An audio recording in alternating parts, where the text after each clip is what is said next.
After much deliberation, European Union leaders agree on calling for humanitarian corridors and pauses in fighting in Gaza.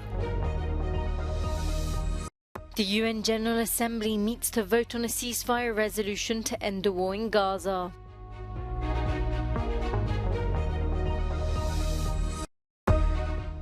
Russian lawmakers back a record increase in military spending to fund the country's war in Ukraine.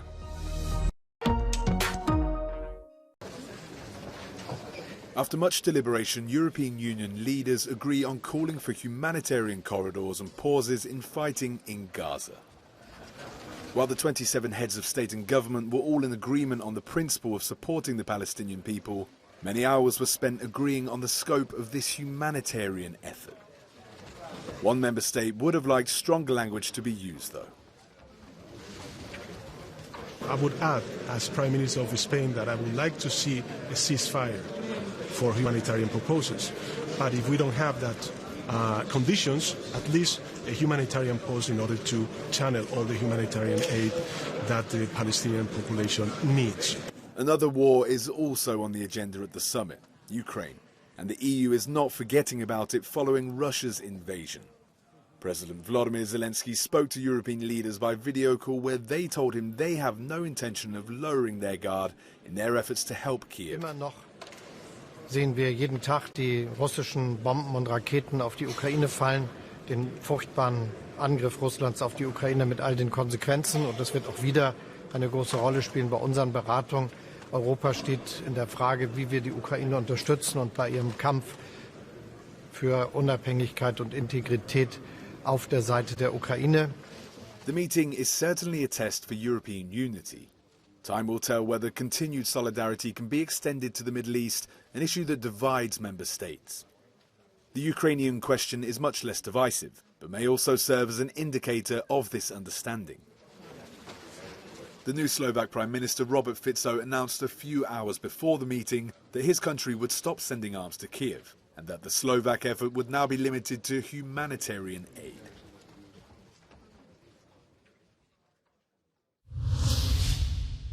Sparks were flying at the United Nations General Assembly on Thursday, meeting in a special session to vote on a resolution presented by Arab countries calling to end the war in Gaza. A war against terrorist Hamas, according to Israel, but a massacre of the Palestinian people, according to the Palestinian ambassador to the United Nations. 7,000 Palestinians have been killed by Israel in the last almost 3 weeks. 70% of all those killed are women and children. Almost all killed are civilians. Is this the war some of you are defending? The Israeli ambassador attacked the United Nations, calling it a broken and morally corrupt organization, rejecting a resolution which calls for a ceasefire in Gaza. A ceasefire means giving Hamas time to rearm itself so they can massacre us again. This is not speculation. They will do so. You all know this. Any call for a ceasefire is not an attempt at peace. It is an attempt to tie Israel's hands, preventing us from eliminating a huge threat to our citizens. The UN's General Assembly will reconvene Friday morning, likely to last the entire day, expecting more key countries to take to the podium. As Russia's invasion of Ukraine grinds on, the lower house of parliament has voted to increase military spending by a staggering 68%. The budget will rise to the equivalent of around 109 billion euros, representing 6% of GDP. Moscow has already spent the equivalent of tens of billions of euros on its stalled Ukraine war. Russia's economy has been undermined by Western sanctions, but it's still earning vast sums from oil and gas sales. Russian airstrikes on the Ukrainian city of Slavuta have damaged some 300 buildings. But according to Kyiv, the target was most likely a nearby power plant. The overnight attack injured at least 20 people and temporarily cut power to the plant's radiation monitoring station. Вірогідно, що мішенью для цих дронів була Хмельницька атомна станція. Хвилею від вибуху вибило вікна, зокрема і на території АЕС. Цей удар в напрямку АЕС – чергове нагадування для усіх наших партнерів, наскільки важливо посилювати українську ППО та наскільки небезпечно, коли Росія може обходити світові санкції. Meanwhile, in a sandy ravine outside Kyiv, a group of recent volunteers from Russia are learning the basics of warfare. Я считаю, нужно ликвидировать путинскую диктатуру, ликвидировать ту систему, которая ведет к угнетению людей, к неравенству. А для этого нужна победа Украины. The recruits are part of a newly formed battalion of some 50 Russian citizens who have come to Ukraine to fight Moscow's forces.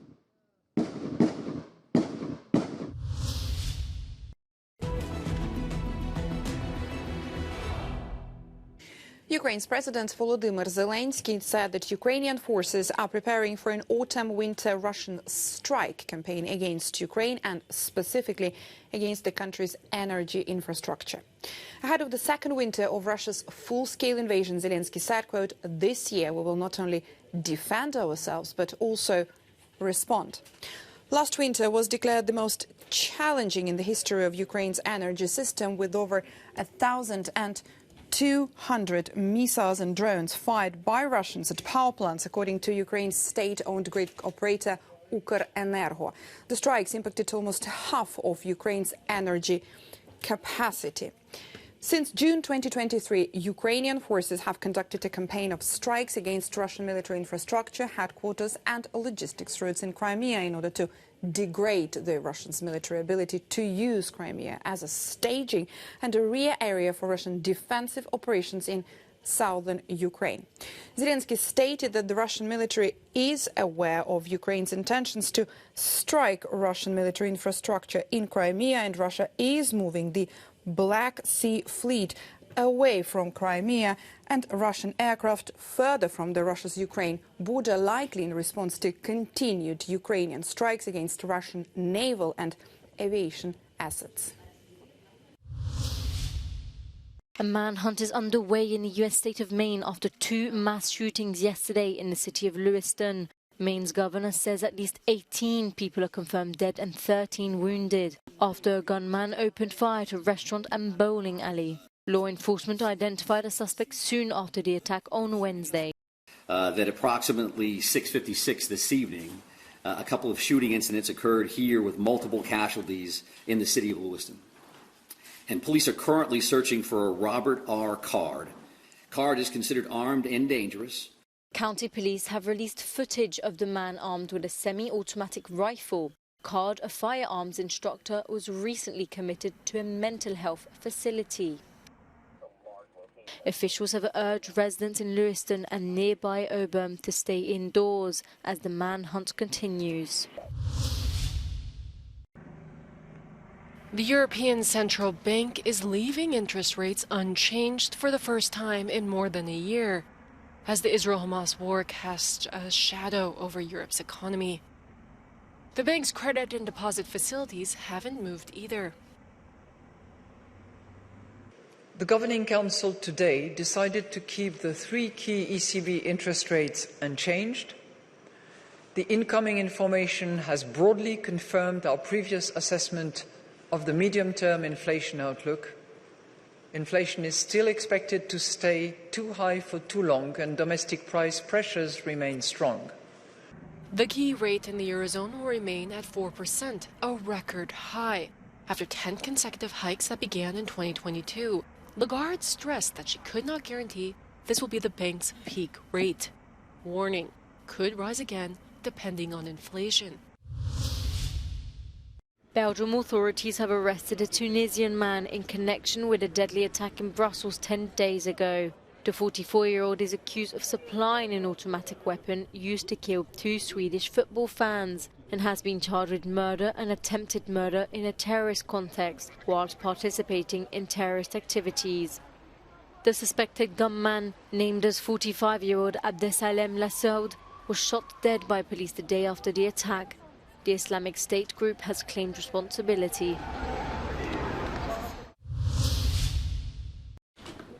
As governments scramble for ways of regulating artificial intelligence, the British Prime Minister has announced the creation of what he claimed would be the world's first AI Safety Institute.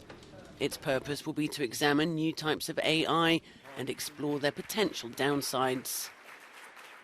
Rishi Sunak said while it had many theoretical benefits, AI could come with serious risks.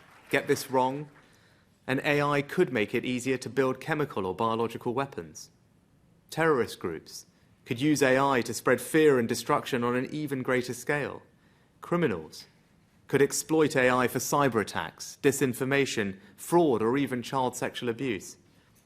And in the most unlikely but extreme cases, there is even the risk that humanity could lose control of AI completely, through the kind of AI sometimes referred to as superintelligence. Next week, the UK will host a global summit on AI. It will bring together world leaders and experts with the aim of building a shared understanding of the new technology and how best to regulate it. A winged Lamasso sculpture has been discovered in northern Iraq. This mythical creature, part bull, part eagle, and once with the head of a man, was unearthed by a team of archaeologists. The 2,700-year-old relic was found perfectly preserved underground in the modern-day village of Khorsabad.